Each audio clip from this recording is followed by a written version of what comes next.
सहकारिता विभाग की उपलब्धियों पर प्रकाश डालते हुए मंत्री विश्वास सारंग ने बताया कि किसानों को 3 लाख रुपए तक का फसल ऋण 0% ब्याज दर पर वितरित किया गया। इसके अलावा नवीन एमफेक्स डेयरी एवं मत्स्य समितियों का गठन किया गया है। उन्होंने बताया कि किसानों को ऋण उपलब्ध कराने के उद्देश्य से कमजोर जिला सहकारी बैंकों को आर्थिक सहायता भी प्रदान की गई है, जिससे सहकारी तंत्र को मजबूती मिली है। मंत्री विश्वास सारंग ने कहा कि सरकार किसानों, खिलाड़ियों और युवाओं के सशक्तिकरण के लिए निरंतर कार्य कर रही है और आने वाले समय में इसके सकारात्मक परिणाम और अधिक दिखाई देंगे। किया है, हमने ये सुनिश्चित किया है कि आगे आने वाले समय में हम ये पूरी तरह से निर्धारित करेंगे कि हम सहकारी आंदोलन को नीचे तक पहुंचाएं और उसमें युवाओं की भागीदारी को हम और सुनिश्चितता के साथ लागू करना चाहते हैं।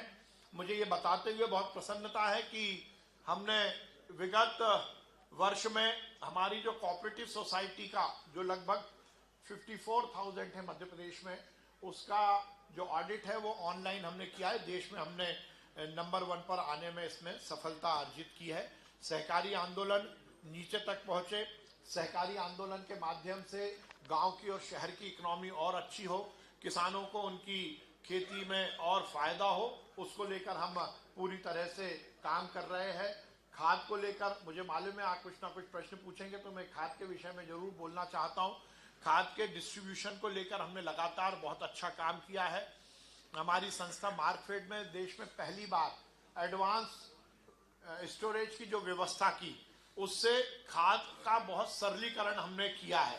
खाद को लेकर बहुत सारी बातें सामने आती हैं, पर मैं ये बताना चाहता हूं कि खाद के डिस्ट्रीब्यूशन को लेकर हमने बहुत सफलता अर्जित की है।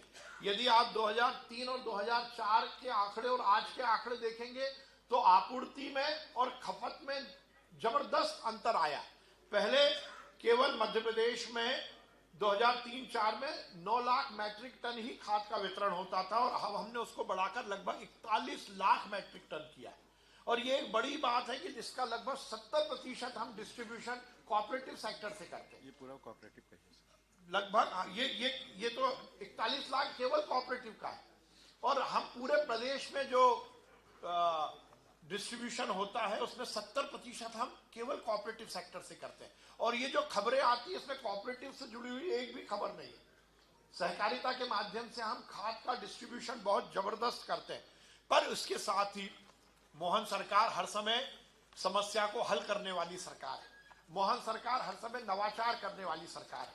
तो हम शायद देश में पहली बार, आगे सब कुछ अच्छा हुआ, अभी हम पायलट प्रोजेक्ट पर काम कर रहे हैं, पर हम शायद देश में पहले राज्य होंगे जो अब किसान के द्वार पर जाकर खाद का डिस्ट्रीब्यूशन करेगी। ये मध्य प्रदेश हम पहले राज्य होने वाले हैं।